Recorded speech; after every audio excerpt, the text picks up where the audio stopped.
So it's good. So there's a lot here to do, a lot to be learned. I have done, I'll probably cover this again, but so we're not sitting here waiting for the next 5 minutes until we hit 12 o'clock. But I've done between probably 45 and 75 a year for quite a while. I do a lot of house flipping. I think I've got 10 construction projects going right now. And usually they work out really well, which is nice. But wholesaling is the easy money. So do we have anybody here that's not an agent? Okay, so you're an investor. That's I'm at Stringer right now. Oh, good, but you will be an agent. Yeah. That's good. Okay. All right. So that'll be good. There should be, you want to check my phone? Mark von Wipperfeld was supposed to be heading this way there, William. Oh, he is? Okay. Yeah, he's called. I'll give you the phone anyway. And he's coming from southern Utah County or something, and so yeah, sometimes it doesn't come in really good. But hey, how you doing? So give us about 5 minutes and we'll be going. But yeah, it can be a really good thing. So there's a lot of ways to make money in real estate. And as a broker, my niche has been doing the things that not everybody else does, I guess. So we can get a 35% year one tax write-off for any of our clients that buy rental property, for example. And so in today's market, that's usually a six-figure year one write-off.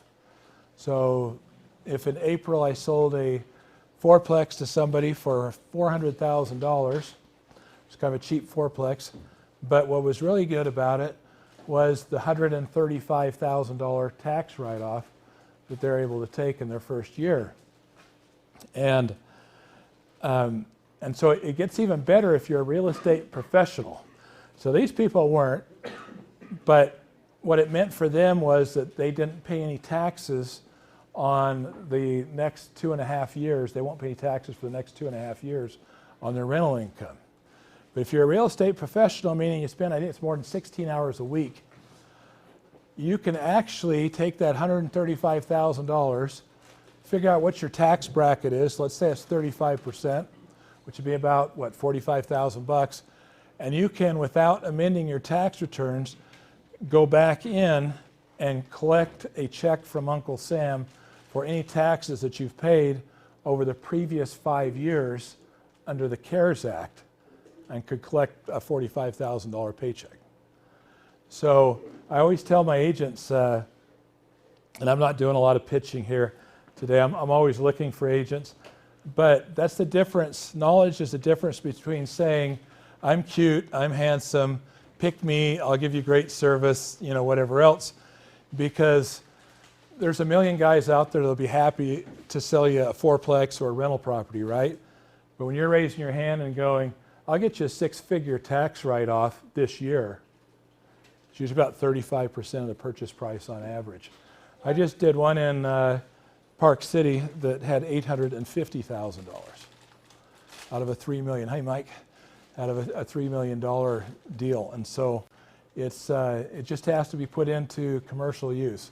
So if it's even 1 week a year, it's rented. You bought the house in December 1st and you had it rented by the 15th, and there's people in there from the 15th to the 31st, it works. You can take that 35% straight up right away.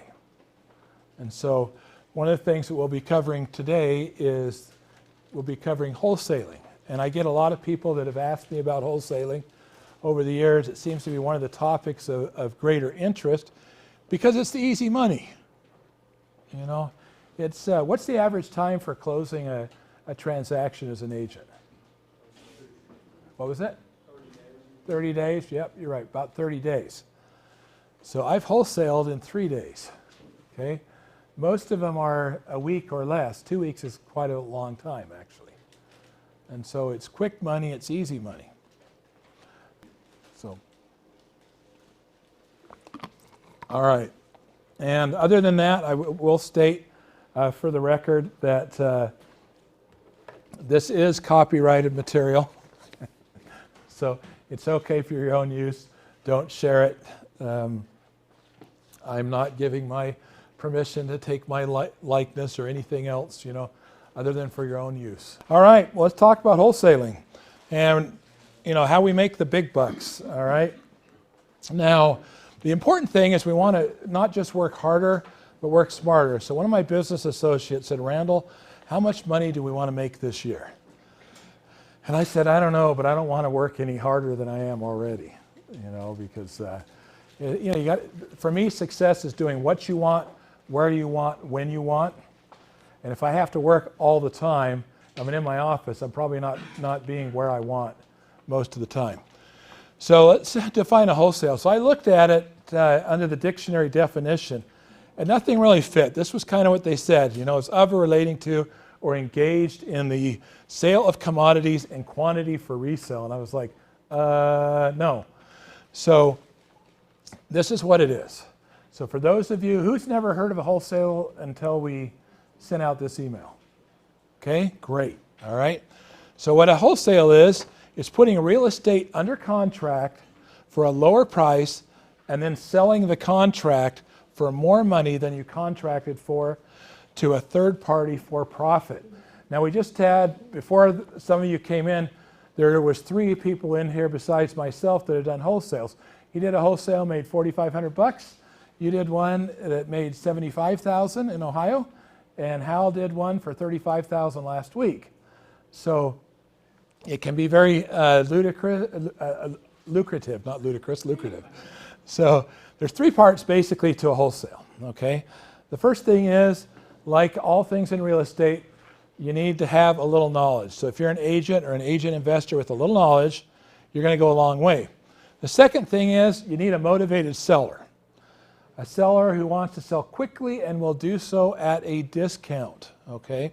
Now it's interesting because people tell me all the time, Randall, nobody's going to sell. Why would they do this? Why would they do that? Why would they sell to you for this price? Well, I can tell you for the past 14 years, I have told every single person that I've put a property under contract from, and every single one that I've bought, whether to flip or to wholesale, you will get more money if you fix your house up, clean it out, and put it on the MLS. And I've had 2 of them that said, we want to put it on the MLS. Usually they want, if there's enough of a spread, enough equity, they want the easy way. We'll talk about that in a bit. And the third thing that you need is the end buyer who's going to flip, buy and hold, or move into the property, willing to pay more than you just did. So I actually put a property under contract out in West Valley for $115,000 this week. That's pretty good these days. But so the qualifications, so the reason I'm talking to you, the reason you should probably listen to me, and maybe you shouldn't, you can make up your own mind. But I've been the past president, I've been 13 years as the president of the Investor Association. I'm an active agent. I always like it when I go to events where like Stringham will have, where the brokers will all come in, and some of the brokers will say, I'm a non-competing broker, I love that because let me tell you, that's me. I've closed $17 million in real estate, 59 transactions this year, okay? And what that means is I know what it takes to be successful as an agent, all right? It's not something that I did a long time ago. And you know what the average is for brokers in Utah, what the average income is for brokers? Yeah, 65 to 72, yeah. So if you're an agent closing 1 transaction a month, you make more than your broker does if you're with somebody else. Unless you're with equity. Our top brokers make $500,000 a year. We do pretty well. But and I'm one of the owners of Equity Real Estate. I've been on television, on Flip Nerd. I've been published 30 times internationally in finance, including CEO Magazine. And so that's my background. And Cody Hoffein's a great friend of mine. He just spoke at the New York Stock Exchange. But he said, never take advice from somebody you wouldn't trade places with. Okay? Because there's always people out there that are going to give you advice. So one thing that Rachel mentioned, she says, wiring your brain. So I had to go through Tony Robbins a couple of times, do those things. So my dad came from Mennonite stock. I don't know if you guys have ever seen that for Richer or Poorer with Tim Allen and Kirstie Alley, and everybody runs around going, "You're so plain." That's like the highest compliment a Mennonite can give to somebody else. You're so plain, and they focus on plainness, and it's definitely not money. So my whole life, I'd do stuff, I'd make a bunch of money, and my dad goes, "Is that honest?" I'd be crushed. I still own a construction company, but we do a project for the government, I'd make a ton of money. Goes, "Oh, that's where our tax dollars go." And so I'm LDS, and my dad converted, and whatever else. But when your dad's your like hero, your bishop, your stake president, your patriarch, whatever else, it's a major downer when every time you have some success, he's going, So I actually finally went through that training, rewired my head, and then I braced him on it. And I said, "Look, Dad, you don't like people with money." And he looked at me and he goes, "I think you're right." And so since that time, he's made an effort to be very supportive. And so now he says, "Great job." So it's kind of good. But don't let somebody who's done nothing tell you how to do anything, all right? Because there's a lot of guys out there that are going to do that. We're not going to do that. So here's 4 success stories. Maybe there's 5 in there, just the last couple months. I did this one, found this one from a bankruptcy attorney, okay? Came to me, made $60,000 on that one. Midvale, they're not all big ones. Midvale was sphere of influence. So one of the guys in my office, somebody just said, "Hey, we want to sell the house. We don't want to list it, etc." Made $20,000 on that one. Did this one a couple weeks ago for $74,000 downtown. This was a probate property from a probate attorney. This one we made $15,000 on from a door hanger. So if you live anywhere on the Wasatch Front and have not gotten a door hanger from me, that would be very surprising, because how many did we send out this month? This month we sent out 61,000, and this next month we might do 75. So it's about 60,000 to 75,000 a month in door hangers. West Valley made 15 grand, so they're not all home runs. I think the most I've made was 96,000. Okay, but I'll usually get a few that are in the higher end, so between 70 and 100 every year. So I was an end user, bought this one. They wanted a rental deal, and I got it from an agent. That was the source right there. Is an agent called me and said, "Oh, it needs some repairs. It needs, it won't qualify for conventional financing. My people want to get out of it. What can you do?" And then we made $30,000 on this one. I think that's Midvale. So I pulled that one up. I think it might be the house next to it, but I didn't even go out to it. I sent my closer out to it, and so he gave me the address, and that's what it pulled up on Google Maps. So, but it's good money, and it's the thing is that you need to remember is, somebody's going to see this. They're going to say, "Oh, you made $74,000. You made $30,000. I made $160,000 in 3 months on wholesaling." Okay, that sounds pretty good, right? I mean, it's not bad. But you have to realize it's the tip of the iceberg, right? When you're seeing the property and you're seeing a dollar amount, that's the tip of the iceberg. You're not seeing all the other things that go into it, which is like the persistence, failure, sacrifice, disappointment, hard work, good habits, dedication. Those are all the things that people don't see, because they say that 75% of the iceberg is below the surface, right? And so that's really important. Does it take money to do this? I didn't hear any answers? No. Okay? Absolutely not. It doesn't take any money at all. All right? So what does it take? Well, finding the deal. All right? And we're going to cover different ways that we find these deals and different ways that you can find these deals. Now, is there anything unethical about doing a wholesale? Maybe. Okay? We will cover that. So doing a wholesale is not unethical if you disclose correctly. Okay?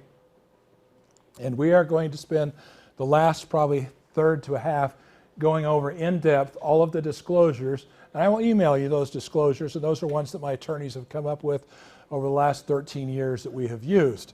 So instead of being an agent and representing your client, You're representing who?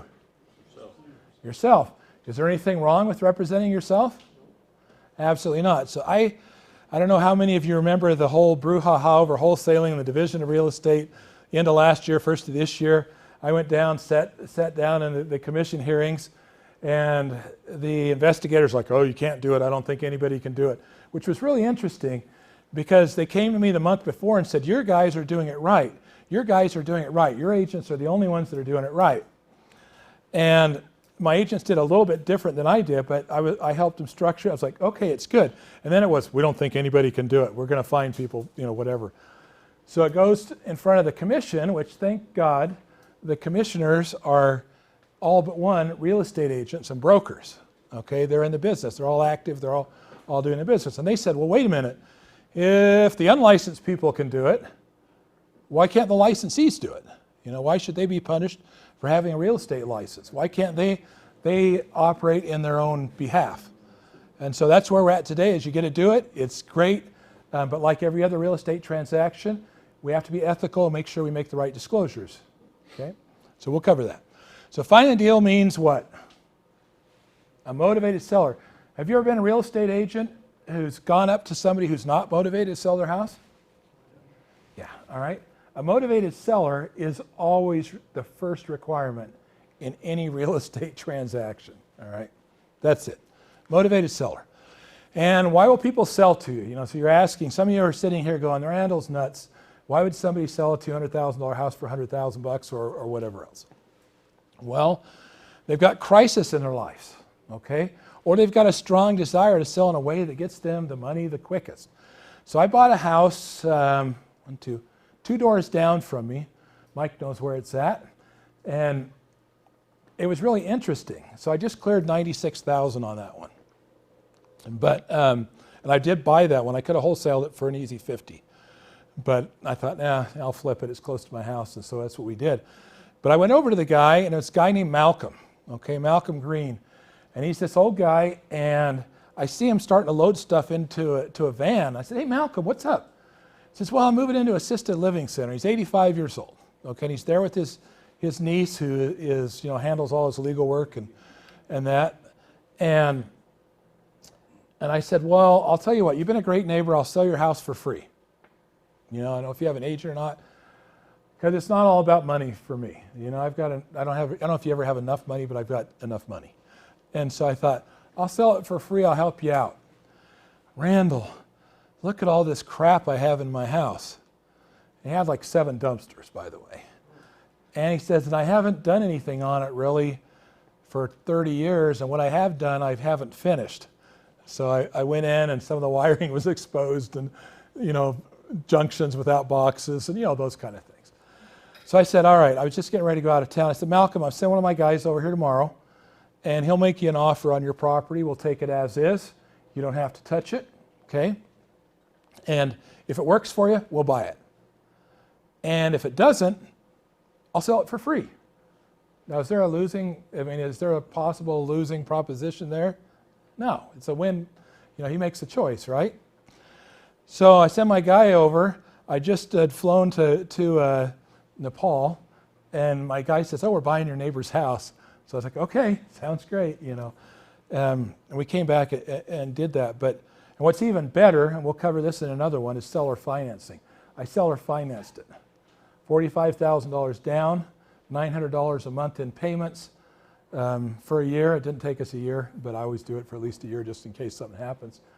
And then we gave him the rest of his equity after we sold it because he had a small mortgage on it. And so who knows what the hard money rates are currently? 12%, 12 and 2 typically, so 2 points, 12%. So $245,000 purchase would be $2,450 a month, right? So 900 versus $2,450, it was a pretty good deal. 40% of all the flips we're doing 10 right now. I think we've done 40 so far this year. 40% of them are all seller financed. Why? Because we asked. So always ask, because you don't know what their motivations are, okay? It's going to be a divorce. It could be that they've got problems with their house that they are not financially capable of addressing. I'm probably in your guys' way, so I'll try and move around a little bit. But, something I've had problems with foundation, plumbing, roofs, et cetera. And they're just like, we'd just rather sell it and buy something new. So if you're like me, and I hate to say this, but my wife loves me anyway, I'm the guy that like remodels the house, moves into it, and lets it run down for a decade or two, and then fixes it up and sells it at the end. It's just, I'm too busy. So this is a great way to buy property, okay? Estate property is, here's your motivation. Dad worked his ass off buying these properties, right? And he filled them with all of his stuff that he thought was important to him and that he liked. Well, Dad dies, and then he's got 5 kids. And 5 kids are going, how soon can we get the money? Okay? I mean, literally, I had a case, I wholesaled one to Clay Rockwood, and it was $600,000. And these people were like, Mom went into the what do they call it, hospice. She went in on Friday, and they thought she'd last 2 days, and the kids were calling me Friday saying, how soon can we get paid? And there's a mortgage on it, but it was how soon can we get paid? And I said, well, I can pay you X.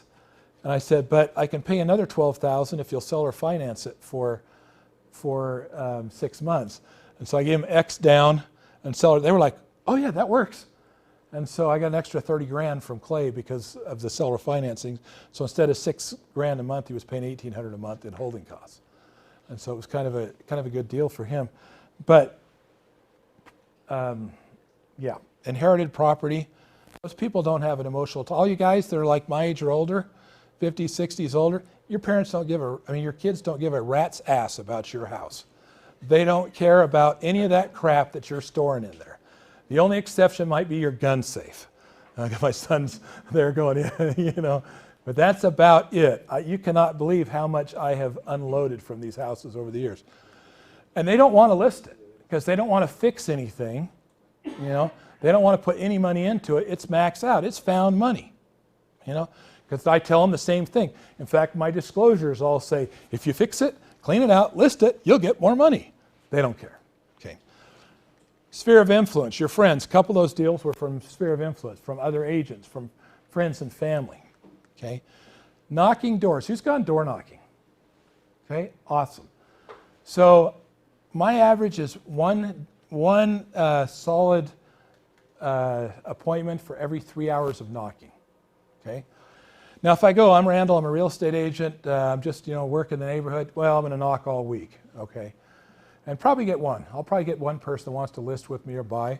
And so it's not bad, but I tell myself and my agents, hi, I'm Randall or Jenny or Mike or whatever. I want to buy a house on your street. Have you thought about selling? One for 3 hours. If I spend 15 hours knocking, I'm going to average 5. 5 appointments, I will buy one and list 1 or 2. That's how you get to 59 transactions in a year when you're trying to make the big bucks as a real estate, investor and agent. So knocking doors works. Less than 3% of all real estate agents will knock doors according to NAR. So pick a strategy. And then, when you pick that strategy, you don't want to be like a fish, right? What do fish do? They see something shiny and they're over here, something shiny and over there, and they just jump and jump and jump. I've got an agent who's been with 5 different brokers in like 5 months. And you know who I'm talking about. But I told her, I said, look, it's time for you to stop jumping. All right? You got to stick with something long enough to have some success, right? So pick a strategy. Door knocking, flyers, door hangers, friends, reaching out to everybody you know. Or maybe it's just in the transactions that you're already doing as an agent, you come across something, because we come across stuff, don't we? And it doesn't take any money, right? And you've got a buyer, you can call me, I'll buy, I'm buying all the time. So we'll do it. Everything works as long as you do, all right? That is the key. It all works as long as you do, all right? And who's gone to Keller Williams trainings? I have. Good. Who's gone to Buffini training? Okay. Kinder Reese? Anybody? One hand? Perfect. Yeah. Mike Ferry, Tom Ferry? Yeah, a few of us. It all works. Yeah, Randall Wall. It all works as long as you do. All this training works as long as you do. The average real estate agent spends less than 1 hour a week prospecting. That's why 10% of the agents do 90% of the business. I've never had an agent that prospected even 2 hours a day that didn't close on a monthly basis. And it's just, it's what it's about. So you're going to make it easy. They're going to sell to you. When you're asking, you're going, Randall. And I've done this hundreds of times. This isn't something I've done 3 times and said, hey, I'm going to do a class. I think this year has been a little tough. I'll probably be at about 40, 45 because the market's pretty hot. Last year it was 73. So in addition to all of our other deals. So you're making it easy. And here's why. Nobody wants to sell their home with a real estate agent. Am I lying? I don't. I am a broker. I am in the top 1/10 of 1% of agents. I have never sold my personal residence by listing it. And why is this? Because I don't want to cry. 40% of people cry. Oh, it gets even better.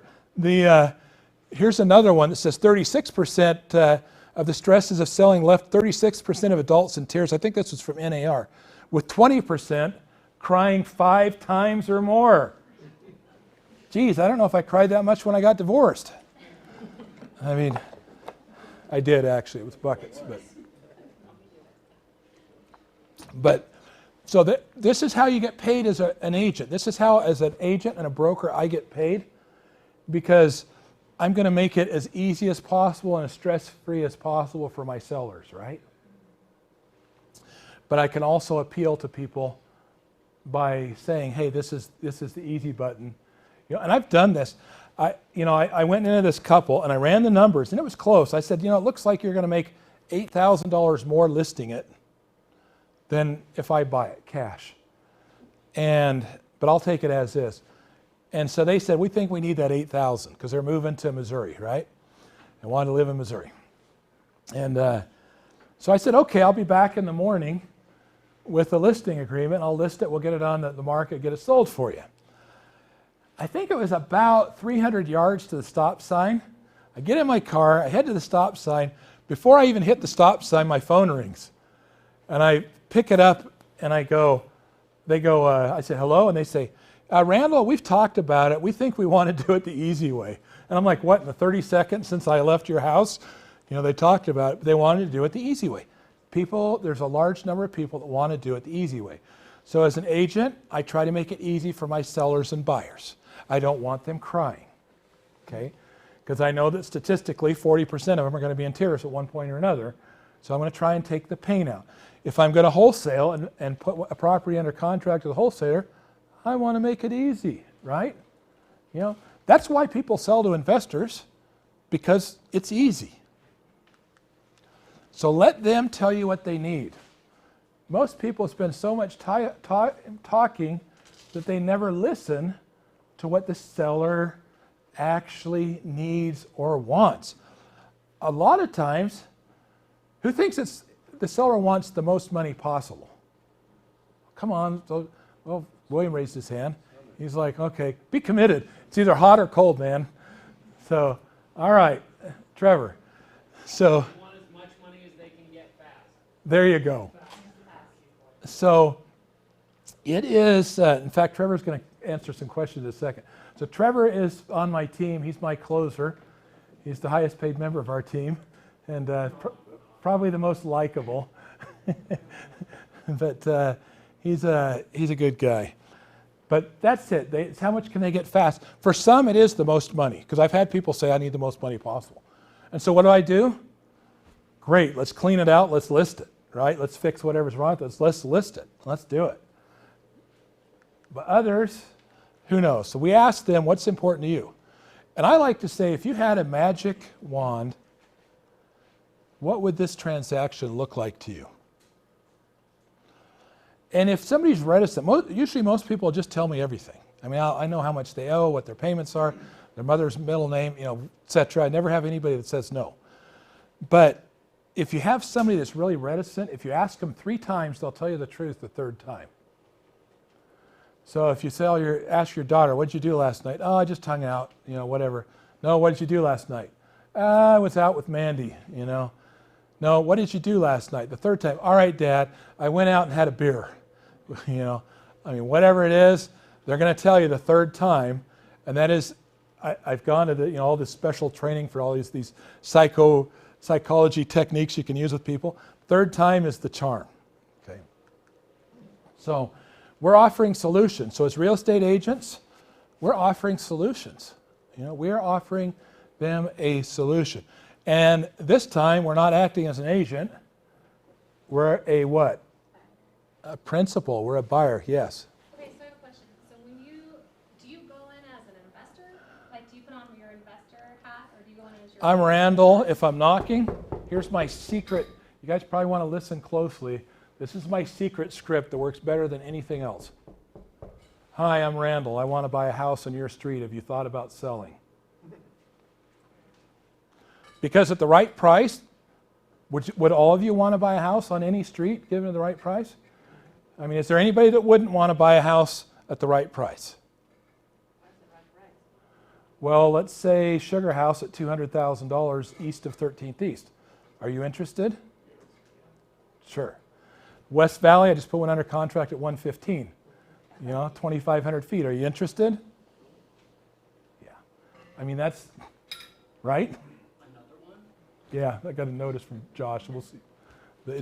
It's one of those things. Another one. Hey, another one. Go ahead and tell us about that one. Trevor, come up here.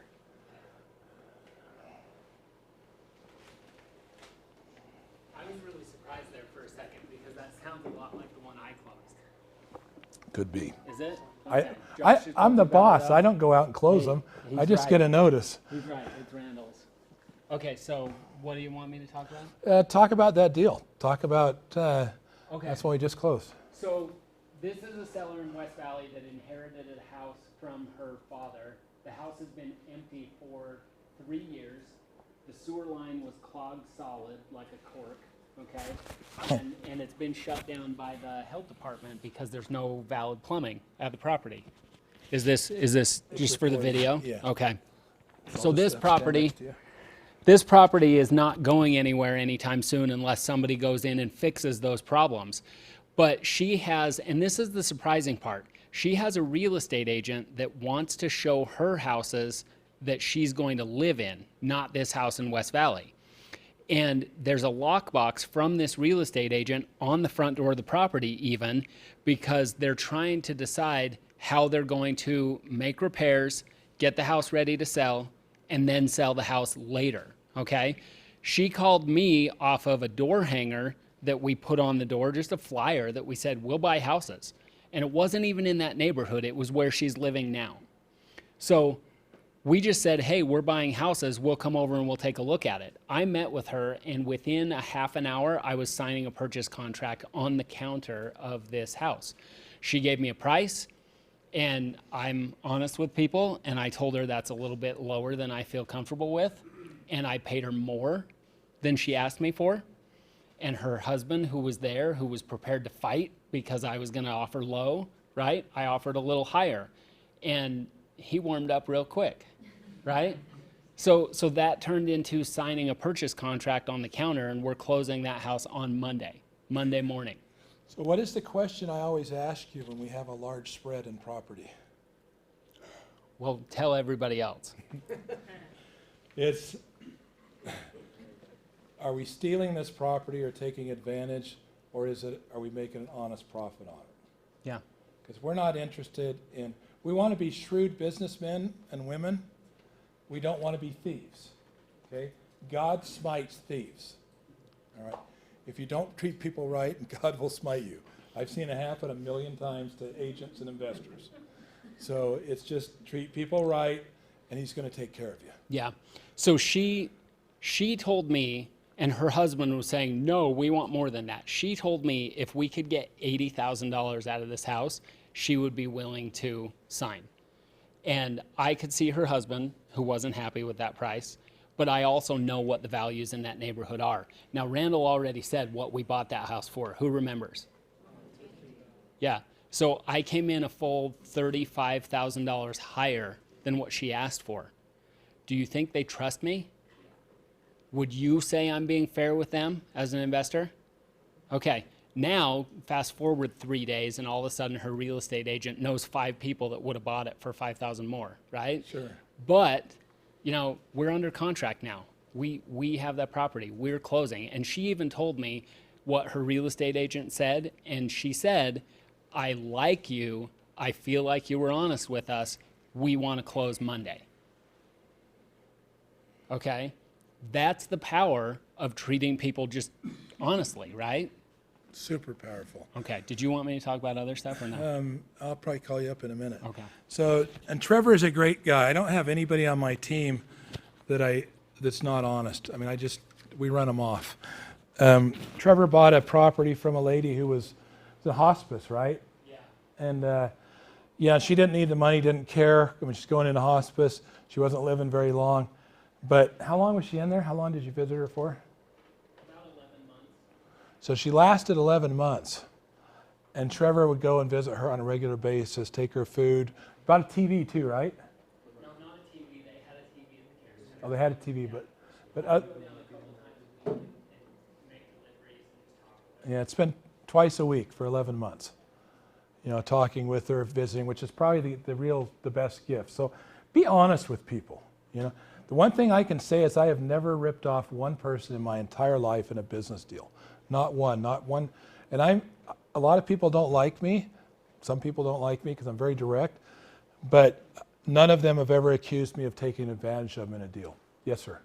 So as an agent, then I don't have to tell them right away that I'm an agent? Yeah, I tell them what the law says is that the first serious negotiation. So, hi, I'm Randall. I want to buy a house on your street. Have you thought about selling? Well, yes, we have. Great. The law says that I've got to let you know that I'm a real estate agent, but I'm interested primarily in buying your property, not listing it. So what have I done? Full disclosure, told them I'm interested. Now, is that going to stop me from listing it?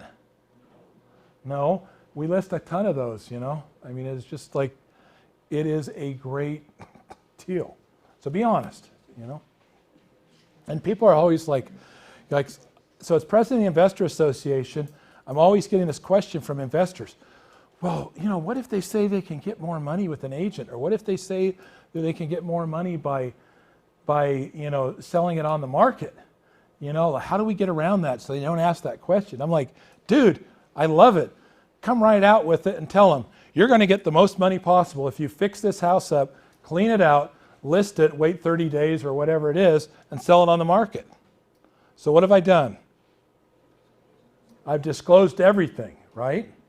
And I've let them know the truth. And still, many people want to sell to us, okay? Because rather than have us list, because we would list. Did you have a question, Eric? Oh, was a question here? I was going to make a comment about what you're saying. Yeah. Because I found the same thing that, I mean, people ask me that question and it gets asked a lot. They say, you know, do we get more? And I'll run them a good CMA and I'll say, take out 6%, take out closing costs, take out this, take out that. Repairs. Consider your time, all of that kind of stuff. Here's my offer. If you still want it listed, we'll do it. And when I kind of show them, and we're coming in with a pretty fair price for them, so it's never exactly what they get, but when they consider the time, especially estate sales, if you've got, there's always the one family member who's going to have to do all the work because he lives closest to the house. Yeah. They're usually raising their hand first when I say, you don't need to do any repairs, you don't need to take anything out of the house you don't want to. Absolutely. I bought a house right on 7th East, about 37th South. I show up, there's 5 people, they're my age now. I was just saying they're late 50s. But I was, you know, but it's a few years back, maybe 7, 8 years ago.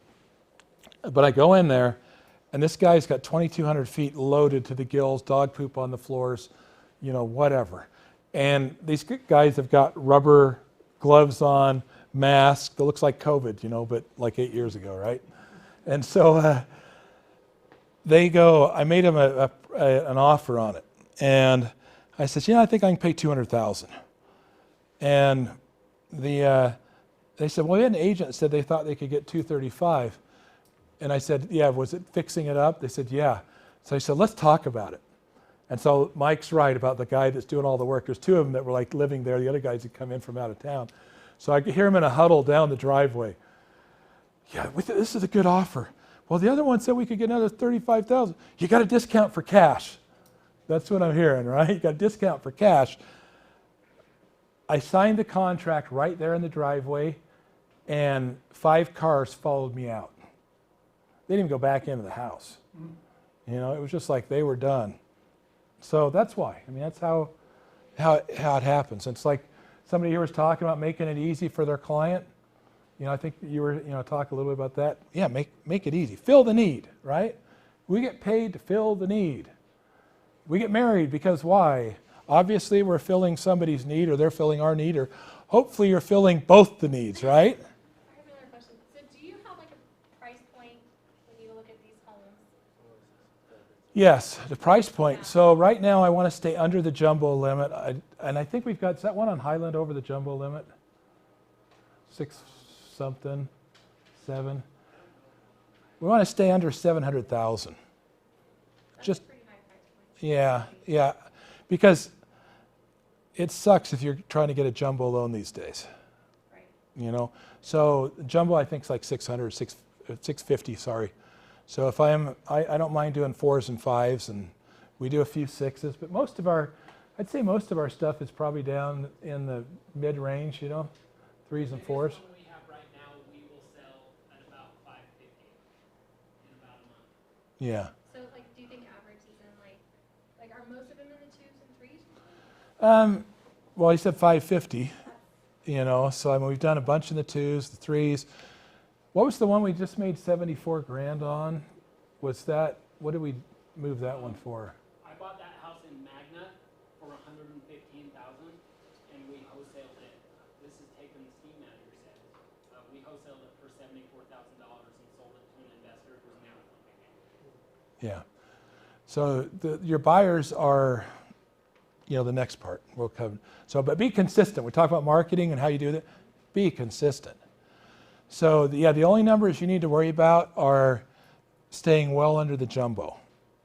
Everything else is moving quickly, everywhere, right now, and stay tight, but be consistent. And follow up. All right? So Cody Hoffine, it's all he does is wholesaling, and he does a lot of it. Probably does twice as much as we do, but he's not flipping like we are. So, but he said 65% of the transactions that he buys, the houses he buys, are from following up. It's really important to follow up and follow through, because a lot of times, the answer might be no initially, but a week later, motivations have changed, or they're starting to clean the house out, and they realize that the sewer doesn't work right. Like Trevor said, it was plugged. I mean, that sucks. And so, follow up, right? Who here hates rejection? Okay? I don't think anybody loves it, right? But you should, all right? Reject me, I love it. John Furman said his book out, like several iterations of it. I'm going to tell you something that's the truest thing you're ever going to hear in real estate. Your ability to make money, in fact, a large income, is directly tied to your ability to handle rejection. Okay? If you're able to handle rejection, you're going to make way more money than everybody else. So even not liking rejection, you're a salesperson. Okay? And as a salesperson, a real estate agent, you're moved into a field where you know that you're going to at least have to handle some rejection on occasion, right? So that's better than the guy that's like, I don't know, working an office job, CPA, an accountant or whatever. They're not getting a lot of rejection in there. It's just numbers. And you're going to make a lot more than those guys. My neighbor is a CPA, never made more than 50 grand a year working for a big company. And I helped him do this. Wholesaling, he made $135,000 his first year, doing exactly what I'm showing you guys now. Your ability to handle that rejection is the greatest determiner of wealth, okay? If you are not getting rejected on a daily basis, then your goals aren't big enough. Okay? Yes. Go for no. I mean, there's so many cool things that you can do with no. In fact, I'm gonna, is there a way to blank this, William, for a second? Perfect, all right. Pop that baby up for me, will you? And I'm gonna show you something. Some of you guys may have heard this before, but this is the money triangle, all right? And this is how you wanna hold this for me? And then, so this is how you should look at, everything, all right? And you should, if you practice this in your business, you're gonna do a lot better, all right? TC, what does TC stand for? Trial close, all right? I'm trying to close them, so will you let me help you sell your house for the most money possible? The answer is no, okay? I've got a cousin, all right, that's a real estate agent. It's working part-time. Great. All right, come over to this angle. BV stands for build value, okay? And you can do this again and again. So, will you let me list your house? No, I've got a cousin that's a part-time agent. I want to help him. Great. Have you ever loaned a book, a car, or anything to a family member or friend, and it didn't come back or didn't come back in the same condition? Yes. Why do you think that is? Well, because, you know, you're friends, right? And they know that you're going to let them slide if they screw up a little bit. So I'm not going to do that. You know, this is all business for me. This is, you know, your house represents, along with 98% of America, the greatest collection of wealth in your life, right? You know, your equity in your home. I'm going to protect that because it's all business. There won't be any slacking. You know, I'm going to do everything possible to get you the most money possible. Will you list with me? Okay? Trial close again, right? Well, I just feel bad about Ralph. You know, he's my cousin, and you know he's part-time, and you know I just thought I'd kind of help him get going in real estate. Okay, well I understand. You know, I've got a cousin I like too, and he's not an agent, but I like him, so I want to make him happy. So how about if we do this? Because it sounds like the issue, you know, you can concede the point that Ralph might not represent you in the same way that somebody who is all business might, you know. But you don't want to hurt Ralph's feelings, so that means you're a good person, because you don't want to hurt Ralph's feelings. And so being that you're a good person, let's do this. How about if I was to give Ralph 35% of my commission as a referral, just because he's your cousin? You know, that's $3,500, $10,000 commission, $385,000 house. You know, I'll give him $3,500. He doesn't have to do anything for it. He doesn't have to work. Then you're a good guy because you referred the business to me. He makes $3,500. He doesn't have to do a darn thing, and you don't have to worry about hurting his feelings because you just gave him the best gift ever. Do you think that would work, and do you think I can help you sell your house? Yes. And then now you can run around that one again and again, but that's the money triangle. Trial close at the top. You get, if it's yes, then go right to, you know, right to contract, right? If it's no, come over here and start building value, all right? And that is how that works, is trial close, rejection, no, whatever, come over here, build value, trial close. And do that until you win, okay? Because the worst thing that happens is you don't get the business, right? All right. Carlton Sheets, anybody remember him? I got a few, all right? I bought his course, it was $29 on late night television. And I got one thing out of it. There's probably more things, but the only thing that I can really remember today is he said, if your average profit on a wholesale or a transaction is $10,000, and it takes you 100 no's to get to $10,000, how much is each no worth? $100. Good mathematician. See on the front row, smart, right? That's good. $100. So this is what you have to ask yourself. You know, which chair fits you best? You know, worrying about rejection, how to avoid rejection, how to live your life, you know, rejection-free, pain-free, etc. Or life is so good, you know. Wouldn't you rather be on a beach? I mean, the chairs are kind of the same. You're both reclined. I don't know about you. I'd rather have my feet in the water, sun shining, and not worrying about stuff. Sometimes you need to get rejected reject the seller to get their interest as well. So I will do a trial close, which will say, I know this probably isn't enough money, and it may not work for you. It probably wouldn't work for you, would it? $200,000. Well, as soon as I say that, they want to disagree with me because they just assume that we're in an adversarial position, right? Because I'm trying to buy their house, they're trying to sell their house. So I'm like, it probably wouldn't work for you, would it? You'd be surprised how often you hear, well, maybe it would work. Or maybe, I don't know if that would work, but they come up 5,000 or 10,000. Well, maybe this would work. So I've got them negotiating, right? It's important. So this is my wife. I'm in Nepal. I'm on a charity mission over there. I spent a month over there. And I'm surrounded by Nepalese women that are 4 feet tall in these villages. And then I come to Kathmandu, go to church, and saw this vision of loveliness there. And I hit on her.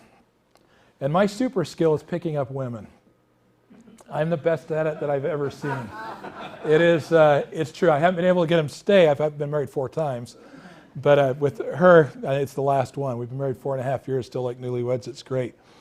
But she blows me off. So in fairness, I had dysentery and detached retinas. So I wasn't seeing good or feeling good, but she was tall and she was beautiful.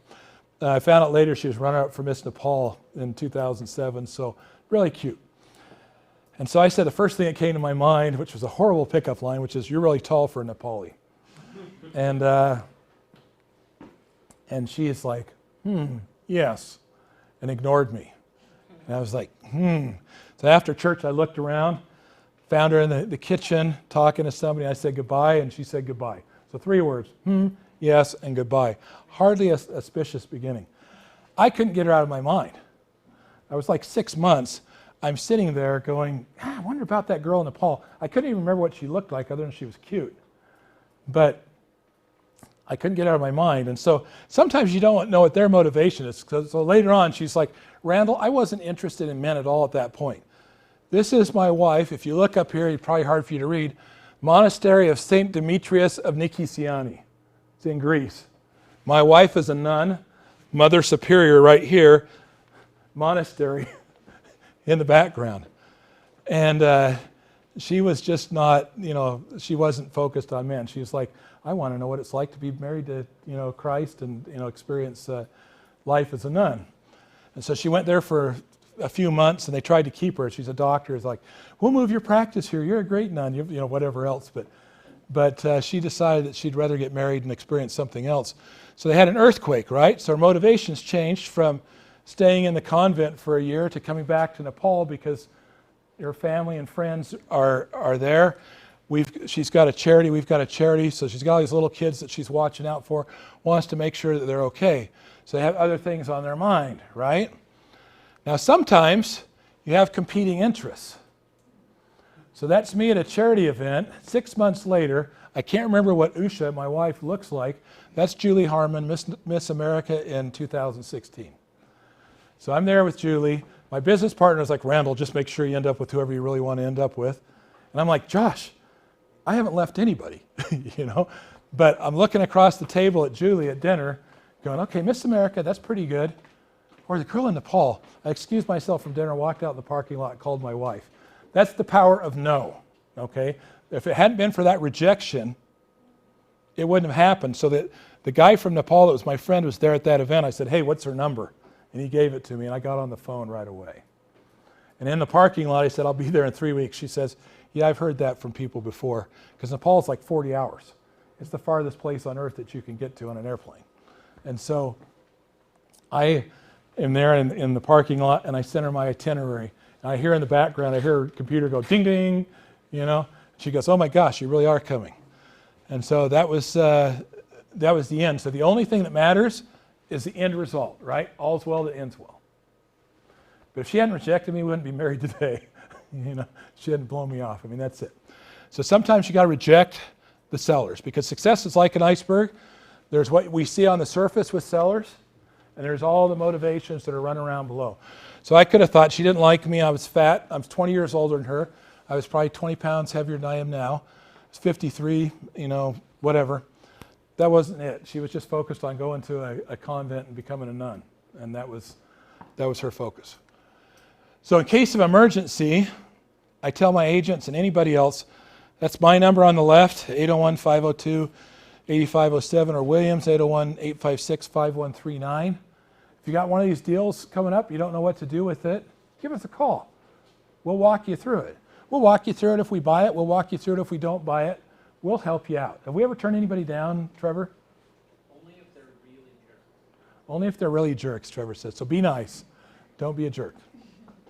But it's funny, I had this one guy who I showed him how to do everything, walked him through everything, and I said, all right, here's the deal. I'll show you how to do this. Trevor spent time with them. Josh spent time with them. Everybody spent time with them. And then he gets a deal, and it's a good one. And it's a seller finance, $14,000 down. It's a 6-plex or something like that. And it was a 12-plex. It's $14,000 down, 12-plex. Does he bring it to me? No, he takes it to this guy that's been indicted for fraud down in Utah County. Go figure. So don't be that guy, but we'll be happy to help you out. So buyers are a key. Cash is best. This works easiest with cash buyers because most of the time they want money when, Trevor? Yesterday. That's good. You speak better than Trevor. He's got his mouth full of Pringles. No, you're good. And they want it yesterday, right? Today. I mean, I was thinking about guns. Anybody like guns?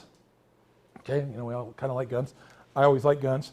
So I'm buying a gun the other day, and I'm like, oh my gosh, I can get this gun $300 cheaper if I can find it online, but it might be, I call the guys, they're like, we're probably 2 or 3 months out on that one. Or I can pay $300 and have it today. What do you think I did? Today. Because tomorrow may never come. I could die tomorrow, right? You hit by a car, you roll over.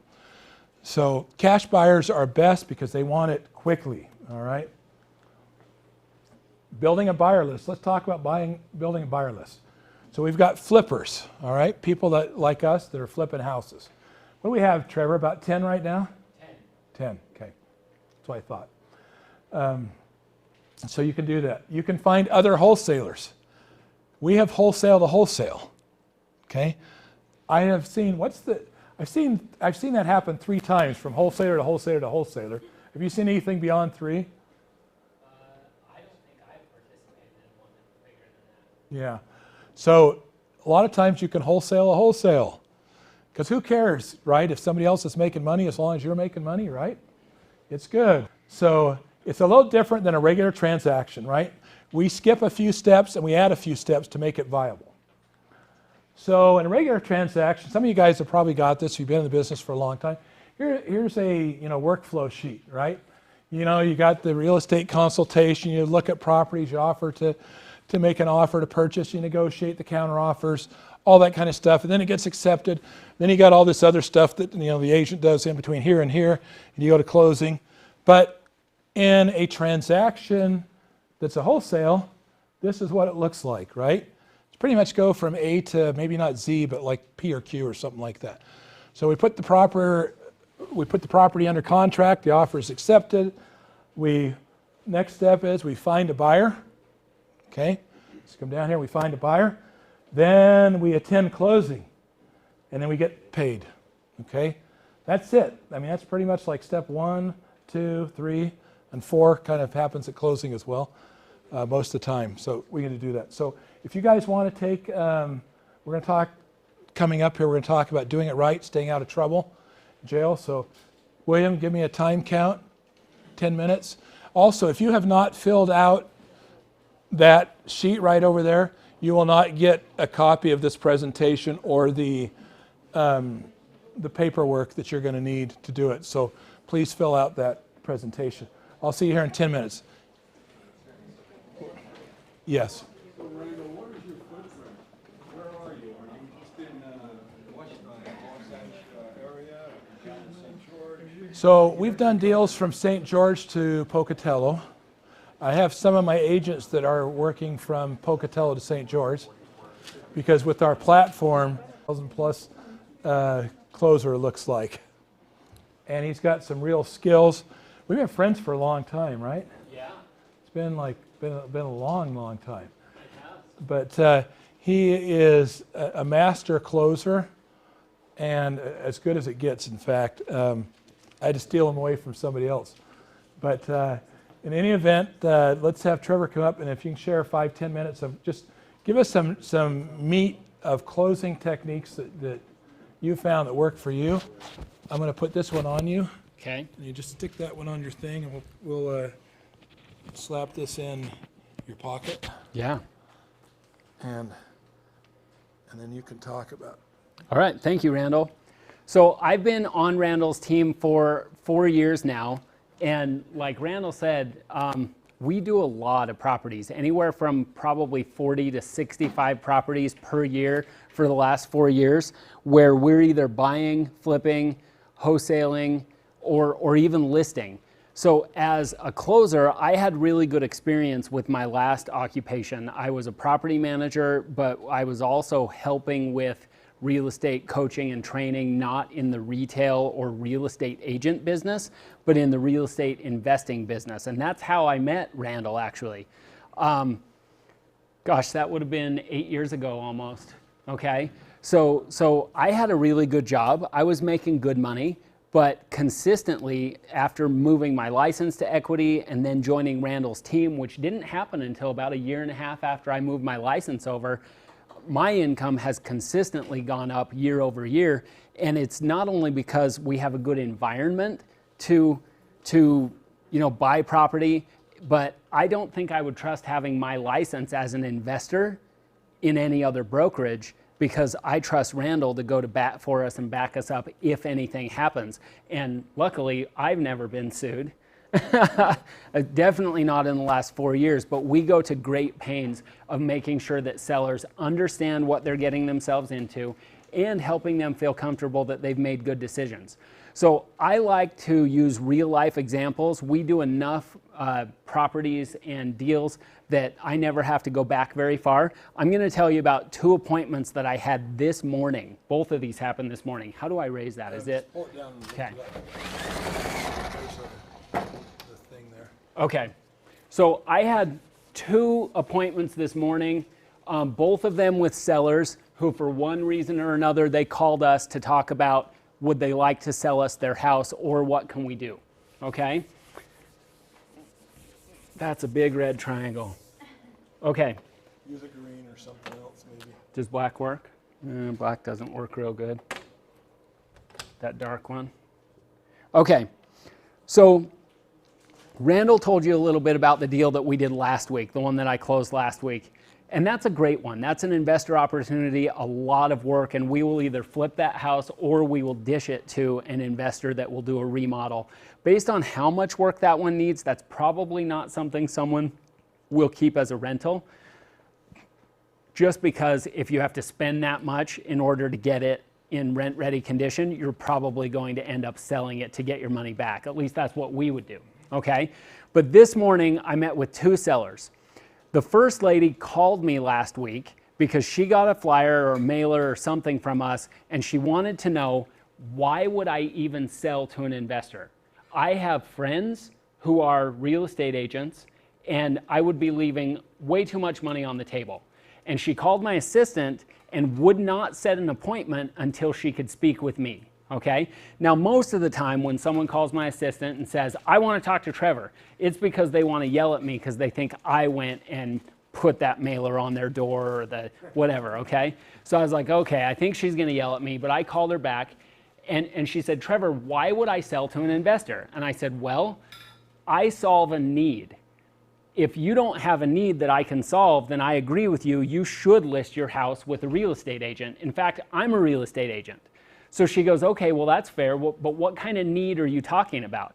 And I said, well, if your house needs a lot of work, I'll buy it as is. That's one need. If your life situation is changing and you need to move very quickly, that's another opportunity where you might want to sell very quickly. About 1.5 years ago, I met with a guy in West Valley. He was leaving 2 days from when I met him, and he was driving out to South Dakota. There's nothing in South Dakota. Is anyone from South Dakota?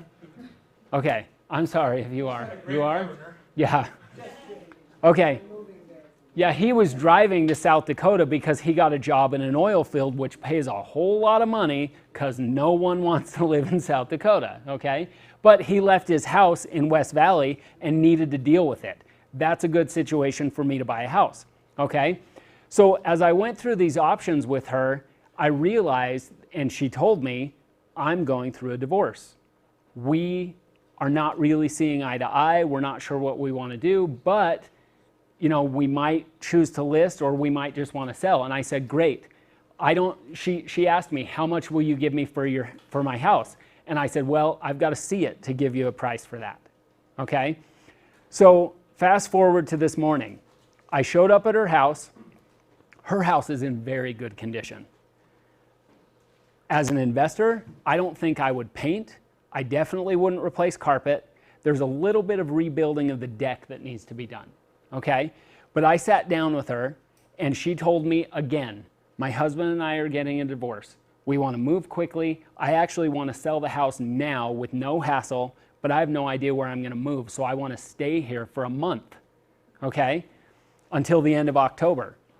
And she's going through all of the reasons why she doesn't want to list her house.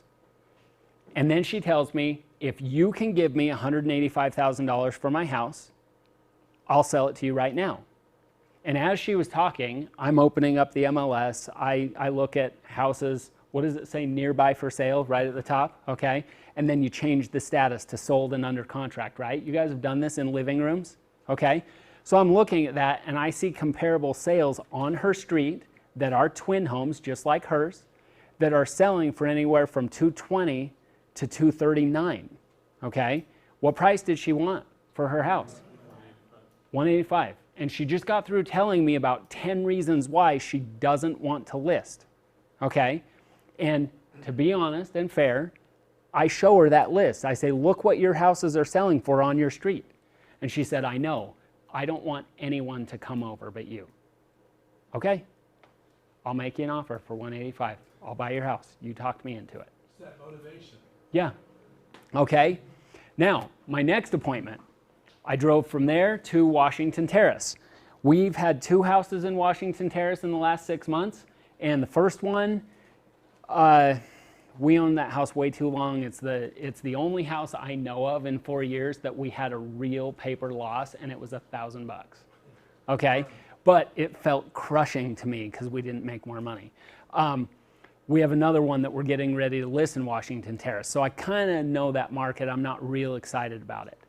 But I walked around this house with the seller, and it's in decent condition, not as nice as the first one I went to. But as a closer, I want you to realize that your biggest power is not in convincing someone to work with you. Your biggest power is truly in listening to what they're telling you. They will tell you what they want. They will tell you how you can help them. And if you listen and ask questions that open them up to tell you more, they'll tell you exactly what you're doing. I did not make her an offer to buy her house because of what she was telling me. My husband and I are moving. He got orders to move to Fort Bragg in what state? South Carolina. Okay, not California, right? Fort Bragg, South Carolina. They're moving in 2.5 weeks. The house will be empty. They want to list the house. I know what my neighbors sold their house for, and that's how much I want. So we pull it up on the MLS, okay? We look at the pricing. How much do you owe on your house? People, if you're listening to them, they will tell you. In fact, if a seller won't tell you how much they owe on their house, they don't trust you yet. You need to build trust and then ask those questions. So she owes $165,000 on her house. Her neighbor just sold their house for $300-ish. We think we can list her house anywhere from $310,000 to $320,000, and it'll be empty by the time we get the photographer in there, and we'll list it, okay? This seller, and I don't know why I cleared off the board. I think it's just a nervous thing. This seller is listing her house with me because she told me that's what she wants to do. But for me, is that a loss at all? I have no risk. I have a listing agent agreement with them. She trusts me to be able to take care of issues. And then I said, hey, how did you get my phone number? And she said, oh, Jessica gave it to me. Well, I know who Jessica is, and Jessica, I got her from Jessica's mother. So this all started about 9 months ago. I listed a house for Jessica's mom and didn't buy it, but listed it, and then Jessica's and now this one. So because of listening, paying attention to their needs, and helping them accomplish their goals, I'm on my 3rd listing in a referral string where I didn't buy a house from someone that I probably could have flipped that house, but I told them we could probably list it and sell real fast, and they'd be out of their house as quickly as if I had bought it. It was the right thing. Yeah. So of everything that I do, as Randall says, the closer, right? Which sounds very, very sexy. Okay. And he was a male model. Yeah. He brings up everything. Okay. Listen to your seller's needs. They'll tell you what they want. If you list it, great. If you buy it, great. But accomplish their goals, and they'll use you one way or the other. Okay? I tell investors that I meet that aren't real estate agents, you are leaving money on the table if you're not licensed as well. If you're going to do this full time, and you're going to come in contact with that many sellers, you are leaving money on the table if you can't provide them the option of listing as well. And many times, like the lady this morning, I know I could sell your house for over 200, but you don't want to deal with it. You want to sell it for 185 and be guaranteed that it's done and live there for a month. Okay? Now this is where it gets really cool. I'll use the board for this. Okay? $185,000. Okay, sir, tell everybody your name in the back, in the chair. Ryan Bailey. Ryan Bailey, what is your occupation? Entrepreneur. Well, you told me something else that you do a minute ago. Hard money lending. Hard money lending, okay? If I wanted to borrow $185,000 from you, how many points would I pay? 2 points. And what would my interest rate be? 12%. Okay. 2 points and 12%, okay? If I own that house for 4 months, what does it cost me to get hard money? Anybody know? Who has a calculator real quick? It's going to be $18.50 is 1 point, right? So if I own it for 4 months, I've got 4 plus 2. So times that number by 6. $18.50 times 6. Huh? 308 what? 1850 times 6. Yeah. $1,850. 11,100. 11,100. Okay, $11,100. So even if I own this house and I let her live there for 1 month, it's cost me half of that, right? So $5,500 for the first month where I can't even have the house yet because she wants to live there, okay? This is how I structured this deal with her. We're gonna give her next week, by the way. Can I have $20,000, Randall? Yes. Okay, okay. We're gonna give her out of our checking account, business checking account, right? We're gonna give her $20,000, okay?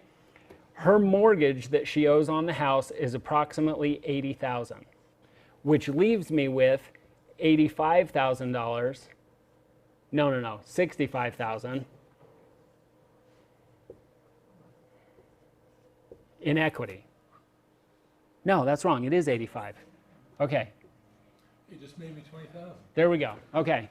So 20 plus 85, that's 105 plus 80. Okay. So next week we're going to give her $20,000 and she's going to sign paperwork that says Trevor owns that house. Then she's going to stay living in her house. She's going to pay her own mortgage. Okay. After 30 days, when she finds a place to move, we're going to give her $85,000. At this point, I will get a hard money lender, at which point my hard money loan will be approximately 105. We will probably add closing costs and stuff in there, so I'm going to borrow 110. Okay? But I'm not going to do it for a month. So a month from now, at the end of October, I'm going to borrow $100,000. I still have 80 grand on a mortgage, right? She agreed to let me pay that mortgage for the next 4 months or until I sell the house if I happen to sell it sooner than that. okay? So instead of the $11,000 total that I may have had to pay, I'm shortening 1 month, so I'll only need hard money for 3 months, okay? And how many points am I going to pay her? No, I'm not going to pay any points. I'm just taking over the mortgage, right? Okay, so her mortgage payment I think is like $850. So I'm going to pay $850, but I will have the 110, which I apologize, we will pay points on that. So I'll pay $2,200 there. Okay, that's supposed to be $850. $2,200, and then if I own it for 3 months, that's an additional $3,300. Okay, each month, or for 3 months. So I'm $5,500 plus $850 times 2, because she's going to pay October and November, which means I'll pay December and maybe January. So I've cut my hard money cost in half by structuring the deal differently. Okay? So even though I was going to be profitable at 185 anyway, I put an additional $5,000 in our pocket by utilizing a seller financing option. Yes, sir? Does the loan stay in her name while that's happening? Yes. And how does she have guarantee that you guys pay the loan? Well, I gave her $100,000. Does she trust me? Yeah. Okay. Would you trust me to pay your mortgage? Well, I could still be foreclosed on if the other 2 months weren't paid for. It could be. Right. Yeah. So that's, Is there, I mean, is there contractual so that's stuff another class. Yeah. that you will pay them? But, Yeah. but let me tell you how it works. So we've done hundreds of these. Yeah. I have never had one person ask for my Credit report. in the last 16 years. It's an 804 if anybody cares, but they haven't asked. And so I have had people go, what if you don't pay? Usually I'm like, well, I've got skin in the game. I've got money. I just give you 100,000. Yeah. It doesn't get any better than that. But if there's still an issue, so I bought a duplex in Ogden with 20,000 down. I said, I'll tell you what, I'll put 2 months worth of payments in escrow. It's the only property of all the ones I've done in escrow services. So if something goes wrong, you got 2 months notice that, Yeah. something went wrong. And I wouldn't want to use an escrow company. I would just pay the mortgage 2 months in advance. You can do that. Yeah. But that's, I mean, at this point, is it a matter of trust? Not anymore. People trust you. Yeah. Yeah. Okay. Does the DRE ever take a look at any of this? What? The DRE? Yes. Yeah. They open our files regularly to double check to see if they can fine us. And so far they haven't. That's right. Yeah, here you Hand me go. that back. I should have put that in there. Very good. Yeah, so it is, I need that. Oh yeah. So I'm trying to record this because I'll send out the audio recording of this. So so it's all completely above board and then completely legal. In fact, when everybody else was going through all the crap, and I'm going to show you how this happens on wholesaling, before the commission, so they came in and said, well, how you do it is fine. In fact, I recorded the conversation, got it in writing, but I said, well, I've wholesaled like 60 of these this way. I use trusts. And we're going to touch bases on that and why I do it that way. So even at the very worst of everything that was going on, with all the nonsense they were trying until the commission said, no, sorry, the investigators don't have that authority. We don't want you doing that, whatever, they told us it was okay. So it's how you structure it. So that's what we're going to cover right now, which should take us back to, all right, do it right, stay out of trouble. Now, isn't that true on every single real estate transaction? Like, if you don't disclose you're an agent, what happens? You're in trouble, right? It's not fun, Nobody likes to do the wrong thing anyway because we want to do the right thing. We want to help people because we get paid from helping people. So we use a real estate purchase contract because as agents, you're supposed to use that unless your attorney's drawn something up for you. And it's funny because I have agents who are like, well, I want to do more investing than I want to do agent work. So what about this one-page contract? And I usually just tell them, I say, dude, look, here's the deal. Use this contract. Nobody has ever said, we're not going to sell to you because you've got 14 pages. And I literally have 14 pages. They just like, their eyes get a little glassy by the time we hit the end, the initial on the bottom. They sign, whatever, because I've got long addendums, right? But do it right. So sorry, my back wasn't tweaked. I would have been faster at getting that, but I've been walking like this for a couple days. But the fact of the matter is we just want to do it right. So use the real estate purchase contract.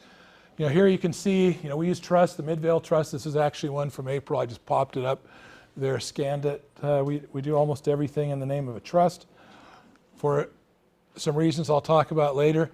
Legal disclosures, full disclosure, okay? And this is where we're going to go through this. I'm going to show you all the stuff that we cover, all right? Question.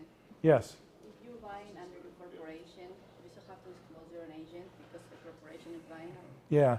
So if you have more than 10%, so her question was, if you're buying the name of a corporation or business entity, do you still have to disclose you're an agent? Yes, if you own more than 10% interest in it. So 10% or more, that's the cutoff. You've got to disclose you're an agent. But does it hurt you to disclose? So mine says, it'll say real estate broker, agent, and all the other stuff. And then down further it says, buyers should be deemed to have corporate members who may be beneficiaries of the trust, or not, but as licensed agents. So whether they exist or not, they should be deemed to be licensed agents. You will never lose a deal. We don't need to hide anything. This is about how to do honest business. If you want to know how to do dishonest business, go south to Utah County and ask somebody down there. Because I heard once from the FBI that that's where every fraud starts. Like 90% of frauds that have been taken place in the U.S. started in Utah County.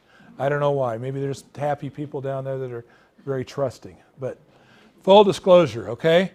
And you can put it all in an addendum. I mean, this is what we use. I don't use anything specific. Sometimes I might put a seller financing addendum as part of this, what's already on other pages that our attorneys have blessed. But this is what we do for this. Okay. So we're going to go in depth here. Does anybody have a problem with that? And if your name is not on that roster, you will not get a copy of this. If it is, you will get a copy of this. Okay? Yes, sir. So even in wholesale, we need to use the rep sheet? Yeah. Yep.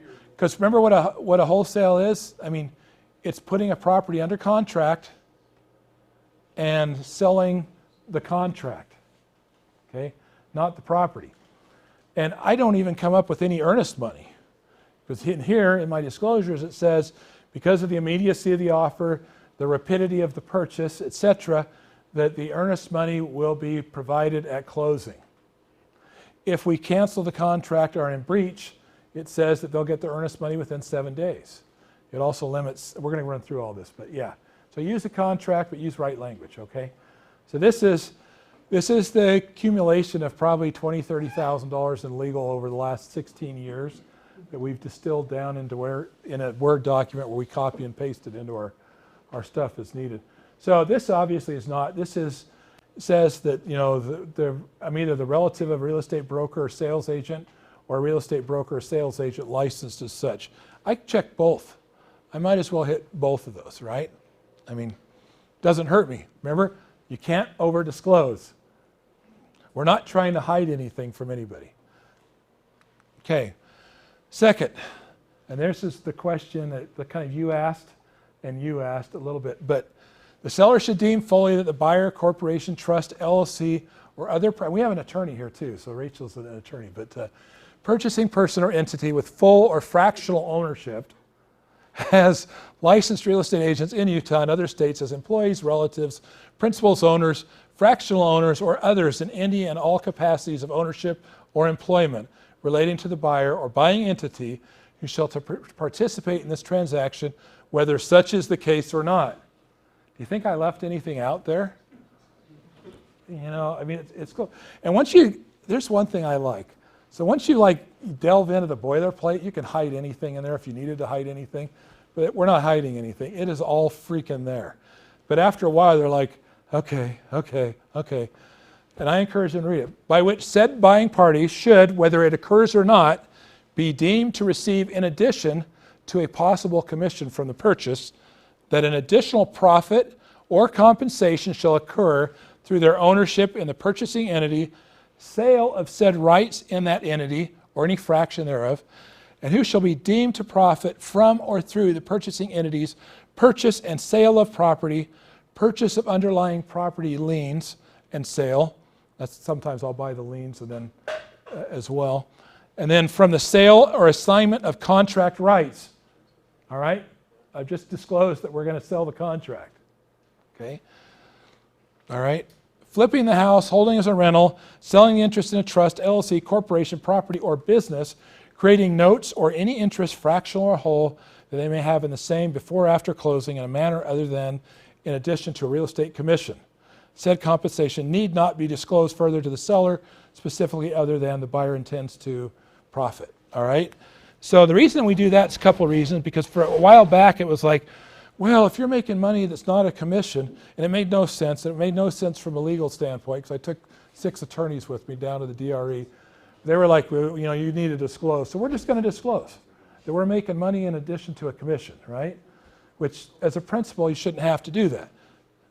So, I mean, I think that's fairly... And that is something that is in the equity. I'm going to give you a copy of this.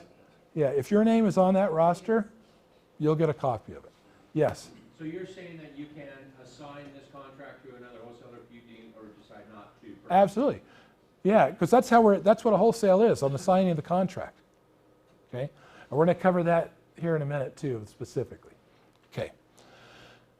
Now, at any time from acceptance of the contract until closing, and from closing in the foreseeable future or a period of 50 years or more, the buyer trusts, and we go all the way through this, right?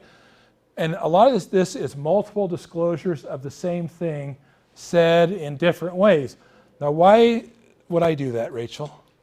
Cover all your bases. That's right. You're a bloomin' idiot if you haven't got the idea that we're going to sign this contract. Okay? It's your own fault. Ask me how I know. Okay? So it says that we can assign it whole and part, etc., to another trust, trustee, beneficiary. We run through it all. Can be done for any purpose the buyer deems necessary or profitable to the buyer.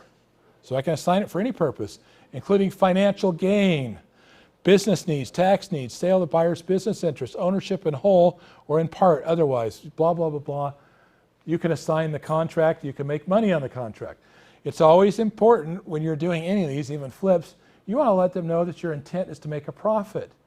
And why? It's because there's been a number of cases, namely in California, where they actually held against the purchaser for unjust enrichment because he failed to disclose to the seller that his intent was to buy the property, remodel it, and sell it. It sounds dumb, but it's true, so we cover all our bases here, okay? It's just important. Now, in 19, this is what the Rep C says. No assignment, right? We've all seen that. So, but then you got to read further.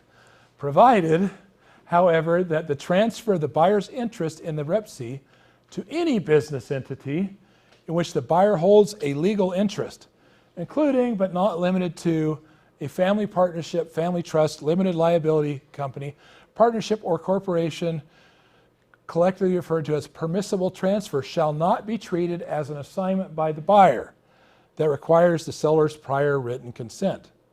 Okay? So, and it says furthermore that the inclusion of and or assigns or similar language also constitutes seller's written consent, you know, et cetera. So multiple places we're covering this, all right? The contract itself is covering it. So you could put the contract in the name of an LLC and sell the LLC. We've done that. We just do a trust because it's easier. I can create a trust in like 10 minutes and it works. Hey, Randall, Yes. is this section 19 of the Rep C? Yes. Section 19, and most people just don't seem to you know, look at or pay attention to, right? Okay. So, in addition, the buyer shall be able to show pictures of the property, which shows the property as the subject matter of the contract to contractors, interested third parties, which may include, you know, all these people. Now, the reason we do that is because for a while there, they were giving people grief on, well, it's like listing the property. You're showing pictures of the property, you know, whatever. Well, if it's part of the subject matter of the contract included, then you have permission to show the property pictures, okay? Each party is acting solely in their own interest, all right? That's important. That each party is negotiated for its own best benefit and solely in their own best interest.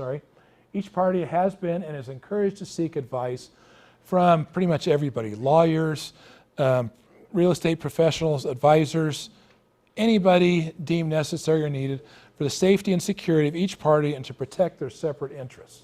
Okay? We don't represent you, and it says that multiple times through here, is we are not representing you. And then, under the guidance of its attorney and for his protection, the buyer makes the following disclosures of intent, blah, blah, blah, blah. Hereby states that he is giving clear and constructive notice of his intent to make an immediate or future profit from the real estate purchase. We talked about that, right? Multiple disclosures. You know, I had a judge, I had somebody try to screw me over on a deal that was really bad, cost me 20 grand in legal fees. I got 120 out of it by the time I was done. But it was, these people were dishonest. They'd sold me their house, they were losing it to foreclosure. And then 4 years later, they came back and said, filed a false deed on the property. So they started to remodel the property, so it couldn't sell. And they had to bring $20,000 in to close it with an agent. They didn't have it. I told them I'd take over the property, et cetera, you know, for a little bit of money. So that's what I did. Well, all of a sudden, I'm getting notices. I'm like, what the crap? They filed 6 like quitclaim deeds and warranty deeds and tried to change the name of the trust and into somebody that they controlled, et cetera. But the judge claiming that I was a property manager and not somebody who had actually purchased the property or put it under contract with them. And the judge is like, sorry, there's like 72 different disclosures here, you know, that I've looked at. It's not going to work, you know, and so it helps. And also that profit should be for the purpose of disclosure be deemed to be significant. Because for a while there, and I took all this back when the DRE was hot and heavy on it, they have different ideas. And their idea was, well, people aren't disclosing how much money they're making. So I was like, great, let's fully disclose that. Okay? Let's do that. So it says here further that realized profit could range from as little as $10,000.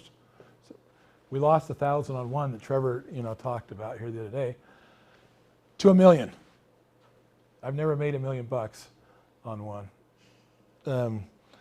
That specific compensations, earnings, commissions, etc., shall not need to be, indeed will not be provided unless agreed to by both parties in writing, and that the buyer is entitled to whatever profit occurs from 10 days to 25 years into the future. And you can change that to like 2 days to whatever. Did I miss anything there? Okay. Further, that the seller understands that the buyer shall have no limitations in whatever I do. So I can remodel, sell for profit, sell an interest in the purchasing entity or property, change partners or beneficiaries at any time in my trust, or after closing, and reserves the right to assign this property specifically or the contract itself for profit to another entity or person, okay? Or to trade this property for another property, hold for rental purposes, and otherwise profit in these or any other or all other legal ways. Okay. So that is our key, is we want to be so over disclosed. That's why I have 14 pages. And I'm okay with that. That any and all profits, again, shall be solely the buyer's, and the seller is solely entitled to the purchase price, right? And the seller doesn't have any claim on our money, we don't have any claim on his money, okay? That the purchase price may or may not represent a discounted purchase price that could be less than if sold elsewhere, okay? So here's where not only do I tell them in person, verbally, I tell them in writing. It says, if you look in blue, you could or would likely realize a greater profit. This as is purchased and the immediacy of the offer to purchase the property in its as is condition is of value to the seller because they want their money fast, right? But I just tell them if you're selling it in a more traditional manner for a full retail sale, you're going to make more money. And I've just put it in writing. Remedies for default by the buyer. Should the buyer default, basically it says that I'm sending the earnest money to them within 7 days of the cancellation of the contract, okay? And it says the sole remedy of the seller is here is to retain or keep the earnest money. They can't sue me. I mean, you can sue anybody, but several times it's stated down there. Then we talk about what happens if the seller fails to close by the settlement deadlines. Because maybe they don't have clear title, or they want to hold out for money, or whatever else. And actually, I've had them hold out for $5,000 at closing once in 16 years. Well, I want $5,000 more, or I'm not going to sign. And I ran the numbers really quick, and I was like, okay, I'll give you $5,000. You know, it was just easier.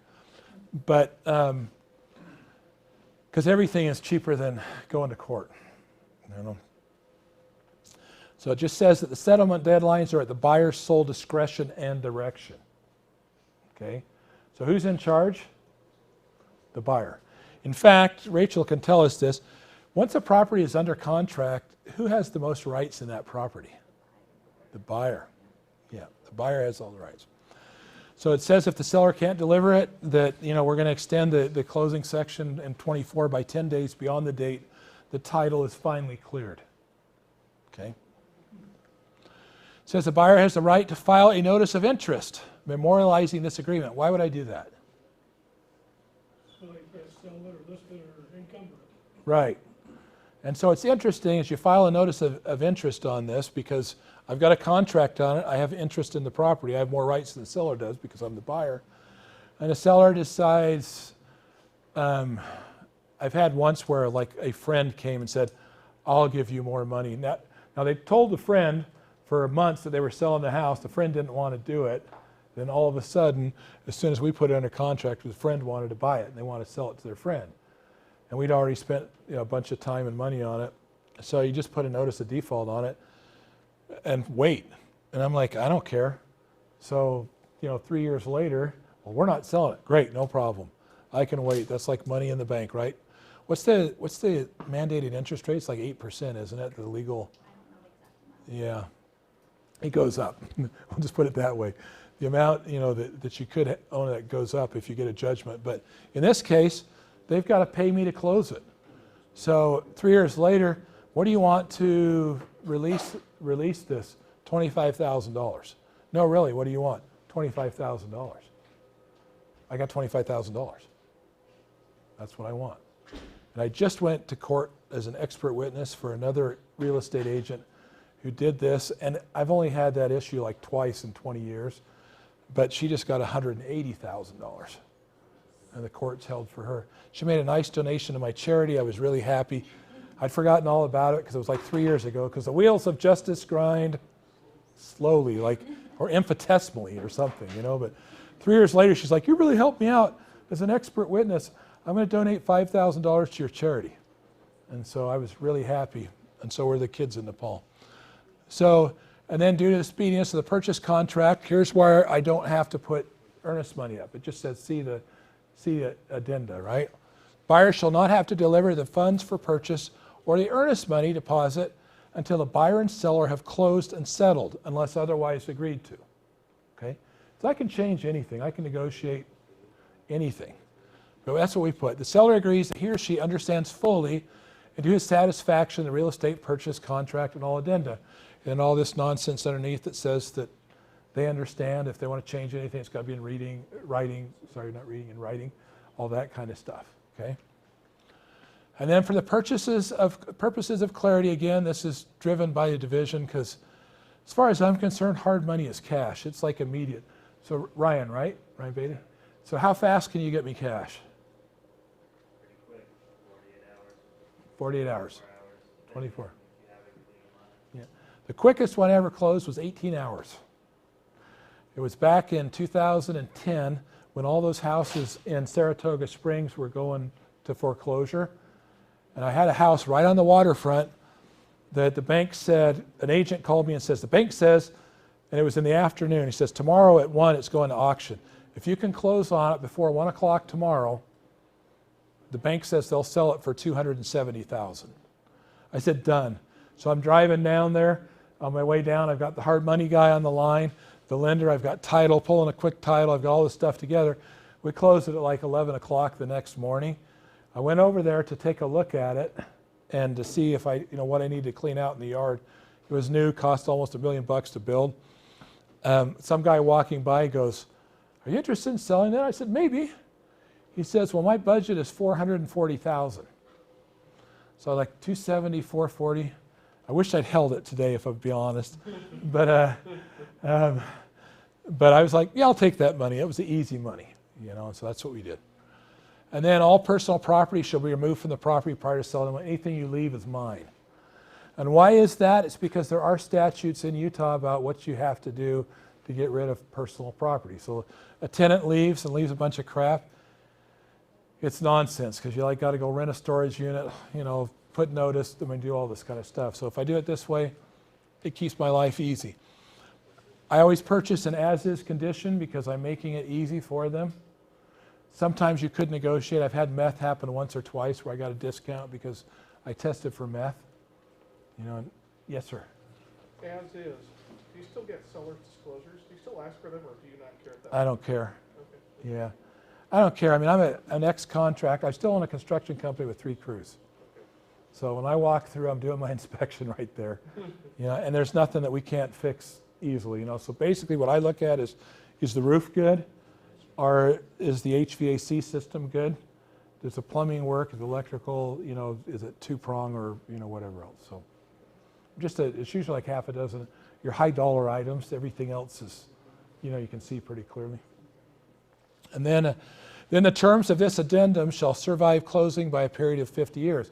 That's because, you know, it depends. I've been to court with my agents over different things, straight up transactions mostly, where somebody felt that somebody didn't disclose something through their clients. Because, you know, you have a buyer and a seller. The buyer's not happy. He sues the seller, sues their agent, they sue the company. So I got to go and talk about, you know, all that kind of stuff. But they're saying that it has to survive closing. Some judges are more lenient than others, but if I clearly say these shall survive closing, then it'll stick. Time check. 5 minutes? Okay. So that is what you're looking at. So this is how I close. I use a land trust. It's not a land trust, it's actually a property holding trust, because no title will close a land trust. So if you change the title, they'll all close them, or at least most of them will. I use GT Title. You can talk to William or I for a contract there. But there's 3 parts to a trust. I'm not going to give you an in-depth class on this, but I am qualified. I've been paid tens of thousands of dollars to educate attorneys on trust and trust law, and I've been an expert witness, Parsons Bailey, Kinghorn Harris, etc. And so there's 3 parts that you're concerned with. One is the corpus, which is the body of the trust, whatever's held in the trust, which is the house, right? That's what goes into the trust. The second part is the trustee. This is who's on record as signing ownership of the property. And the third part are your beneficiaries, your grantor beneficiaries, okay? So what I do is I put, as you saw earlier, the contract is made in the name of the trust, okay? And I am the beneficiary. And then when I find a buyer, so whoever's going to buy the property from me, they buy my beneficial interest in the trust, which is actually chattel and personal property. And so I can keep the title in place, the insurance, everything can stay in place. We don't accrue additional fees, which would cut into my profits or the profits of the buyer. And then we change the trustee from our person, which is an attorney here in town, and we reassign that to a new trustee or co-trustee or whatever of the buyer. So, yes. Are you going to give us a copy of the trust documents at all? No. Yeah, those I do for a donation to my charity, but I remember I'm not an attorney. In full disclosure, I am not an attorney. This is all for educational purposes. Did I leave anything out? Good, okay. So it's really slick, and here's the deal with trusts. Trusts are super cool because people have said, oh, you can't wholesale inside of a short sale. I've wholesaled short sales by the hundreds, okay? Because the bank cares that the offer is made in the name of the offering party and stays there. They don't want to see it assigned. The offering party is the trust. We'll call this the ABC Trust, all right? So the offer is made in the name of the trust. When we go to closing, who's closing? The trust and the trustee. That's all they care about. They don't care that I sold the beneficial interest at closing 5 minutes before, 5 minutes after, or whatever for $100 grand. You know, it's just how it works. Same thing was true with the division of real estate. So their head an investigator said, it was Katie, right, says, well, the way you do it's fine because you're closing. It's always closing. Because their complaint at the time was, well, these guys aren't even closing, and they couldn't close. I said, well, yeah, anybody can close if the numbers are right, because hard money is easy to get. You know? And so anybody could do it, yes. Randall, just quick questions. What's your length of time on due diligence? So due diligence, I've done it as little as 18 hours. I try and get it as long as possible, so I ask for 2 weeks. What percentage of your contracts are reassigned? Well, it depends. So What's the question? what percentage of the contracts are reassigned? So probably, it depends on what's going on. So when I have 10 or 12 flips going, I am going to wholesale or reassign the contract all the time. You know, yeah, unless I get down and I need more houses, and then I cherry pick. I take the ones I want to do, like I'll say, okay, there's 3 that are close in this neighborhood. Let's do that. Let's wholesale this one. What's the average time on reassignment? Quick, I've done as little as 24 hours, 36 hours. Well, that's Ryan. He's dealing with guys that are buying from wholesalers. It's a quick turn, isn't it? Yeah, like a week or less. I mean, it's average. They say yes. They go to Ryan, get their money. They come back. We go to close. So you have a machine going, and for us out here, we're kind of concerned about liability and holding a contract for any length of time. Yeah, you're not holding one very long. We would hope. We don't have the resources you have with regard to the distribution that you have, with regard to how many people you've been doing business with. So we would come to you. So you could. I'm not saying you have to. I told you how to build a list. Sure. Go to the investor associations. You know, build. There's a ton of those guys there. Talk to other agents because there's a ton of those. To be honest, I did a list I need to do a list again. I had a list of like 1,000 buyers. This was like 8 years ago. I sell 90% of what I do to the same 4 guys, unless it's one of my agents. And if it's one of my agents, I tell them, text me every Monday, text Trevor every Monday, and if something comes up, we'll sell it to you. So you leave us those names? Yeah, I mean, those 4, no, but I will give you some names. I'll show you where to go. So if you go to the Salt Lake Real Estate Investor Association, go attend one meeting, you'll get more names than you ever need. You know, because we'll handle up to 60 or 70 properties a year. It's not, yes. So are you doing the transfer as an assignment, or are you just selling the trust? So I do an assignment of beneficial interest because, great question. He's asking, do I do a transfer as an assignment or am I selling the contract? So most of the time what I do is I offer in the name of the trust and I sell the beneficial interest in the trust because the Rep C pertains to the trust. The trust owns the purchase contract. Okay? And my trust says that I have a trustee, but it's a beneficiary-driven inter vivos trust, which means I call the shots. And I'm happy to explain about trust. You know, we can do that. You don't have to do it, trust. You could do it in LLC. You could just flat out assign the contract. I've talked to you about how to do that with those disclosures. You could do that. But I like this, a trust, just a second, I've got here and here, for a couple reasons. One is Garn-St. Germain Repository Act of 1982. So if somebody wants to hold the property, it says basically you can put a property in a trust for your own benefit without the bank calling the note due, okay, without prejudice. Now, if they realize that the original owner is not part of that trust, that could create a problem, but I've never had one called due. I've had friends that have done 500 seller finance, never had one called due. Actually, he had one called due with 500. And we've done hundreds, never had one called due. And it's super powerful, it just works great. It's a slick way, but you can assign the contract, you can do the LLC, you can do it a trust. And if you know what you're doing, remember I had the emergency picture, because I'm here for 2 reasons. One is I'm educating equity agents, my agents, other brokers' agents. I'm one of the owners of equity. Number 2, I'm recruiting, to be honest. If you're interested, if you're with equity, don't try because I won't do it. As one of the owners, I create some really bad feelings. But I'll help you, so if you need help. And then I will buy 5 properties from somebody in this room or people in this room. They will say, Randall, here's the deal. How do I do this? I have structured deals where I spent an hour laying it out for them where I made 0 money. I usually ask, I'll say, if you feel it in your heart, you want to make a donation to my charity, please do that, right? But that's kind of where we're at, is call me and I will help you. I don't know of any other brokers, maybe Clay Rockwood, that might understand, this as well as I do. Most of them just don't get it. I get agents all the time coming from Coldwell, Remax, Keller, Realty Path, because they can't get somebody to respond, whatever it is, that'll come and say, they'll come to me as an agent, or they'll say, I've got this deal, what do I do? I'm in it to win it, and I win when you win, and if I can help you guys out, great.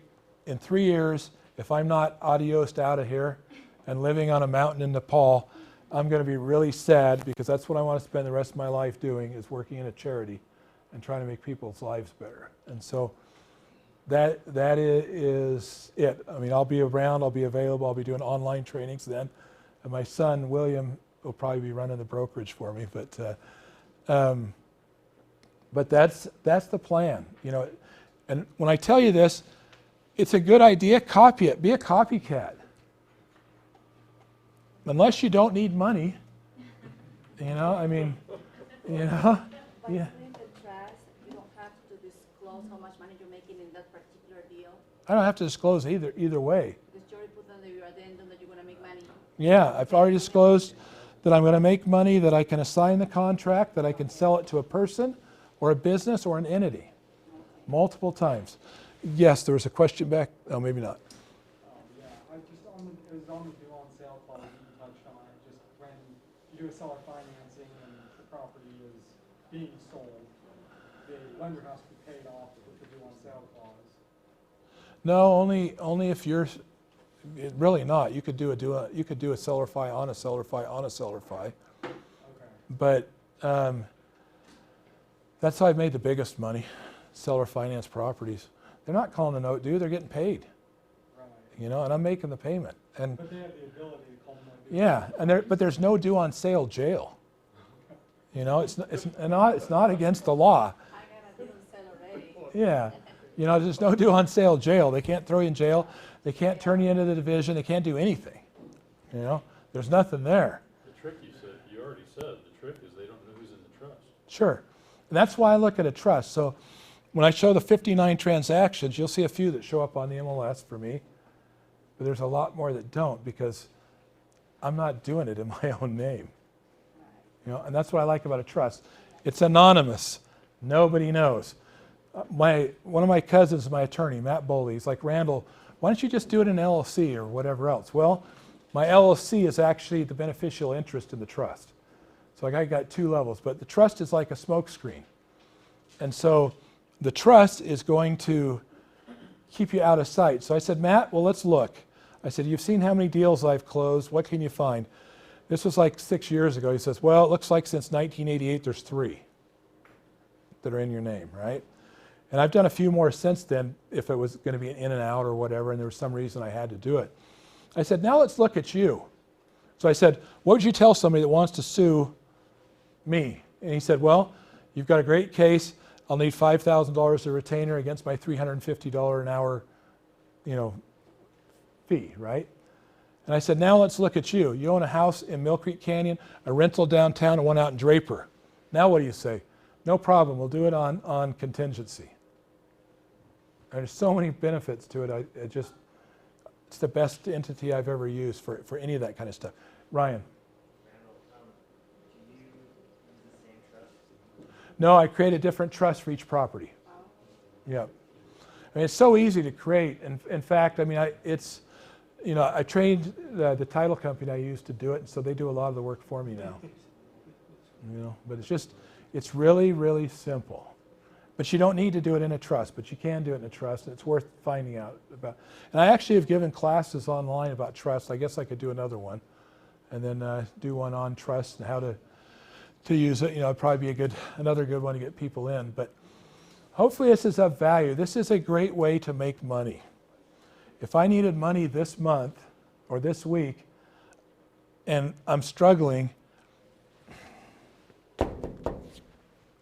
hi, I'm Randall. I want to buy a house on your street. Have you thought about selling?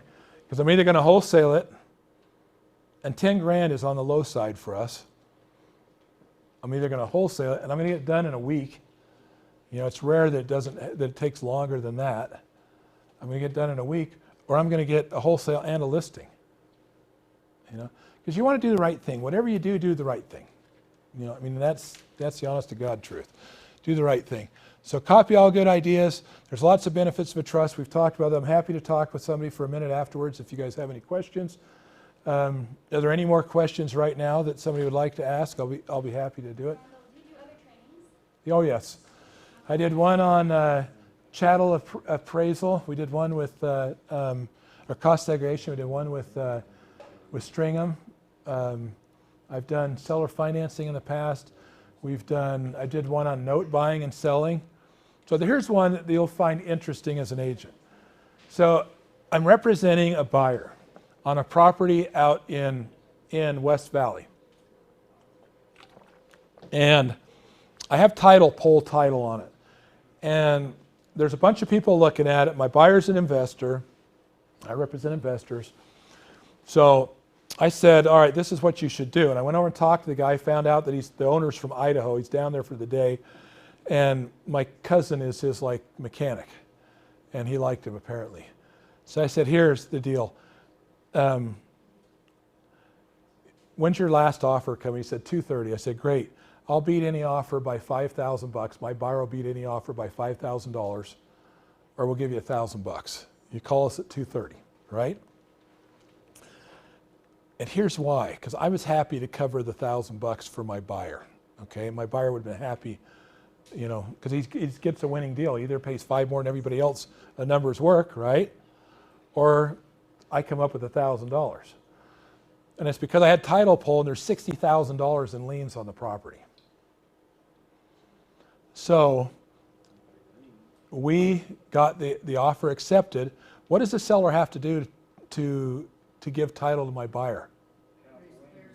Yep. Guess who bought $60,000 in liens for $6,000? Is that a conflict of interest? Absolutely not. And I disclosed to my buyer, this is what I'm doing. I'll cover this if you let me buy the liens, and I'll cash. So I walked away from closing with a commission, and I even did a favor to the seller because he was a nice guy. And I thought, well, I get $6,000. I said, I'll cut it in half. And there was 4 liens. So I said $30,000. I had my attorney do it, so he didn't even really know it was me, the agent. But my buyer did. But it's $30,000. So he felt like he got, you know, God had blessed him because he just got his liens cut in half. And I walked away with a net $24,000 on top of a commission. Those are the kind of things I tell people you should leverage everything. Leverage your time, leverage your money, leverage your broker. You know, Jane Spence came to me from another big brokerage, and she's like, Randall, I've had 2 brokers and 6 agents look at this. Nobody can figure out how to do it. And I looked at it for about 5 minutes, and she says, I know there's a deal here. I said, you need a partner. And I'll partner with you. And it was we're going to flip this property. But the guy was in jail. It had been used for meth. The police had busted in. Dad had, you know, the power of attorney, but it had $600,000 in liens on it, etc. And nobody else realized that the second was actually the first. The second had actually paid off the first on this property. So I went to Chase, bought the note for $95,000, and got a check from them for $45,000 about 60 days later because it had been insured. So I'm into that property, 45 grand. So I told Jane, I said, I'll tell you what, I'll put the first 10 in, you put the next 20, needs 30,000 in repairs, and we'll sell it and split the profits after we get our money out of it. She's like, yep. We sold that for $330,000 a month later. Netted well over $200,000. It's like it's the best deal ever. And she's been with me for a while, and it's because you're leveraging everything. Leverage your time, your money, your broker. So for example, as an example of leverage, transaction coordinators are an amazing example of leveraging your time. So after you've done your first deal or two, you understand how to mind the store, put your paperwork in, get a transaction coordinator to do it, because you're not making money shuffling paper. You're making money when you're prospecting, when you're talking to people, clients, prospective clients, or prospective sellers, face-to-face, one-on-one. So if you have any questions, William is here. I'm also available. I meet with my agents frequently. It's, Hal has said that I'm easily accessible. I meet with Jenny about every week. We have, I'm probably one of the most accessible brokers out there. I do, what was that? Not for sure, I can say that. Yeah, and so it's nice when I get somebody saying thank you, thank you, I'll pay you later. But like I do accountability, I'll do weekly accountability if you're up for that. I mean, I'm in it to win it, and if you're winning, I'm winning. Thank you for coming. Hopefully it was useful.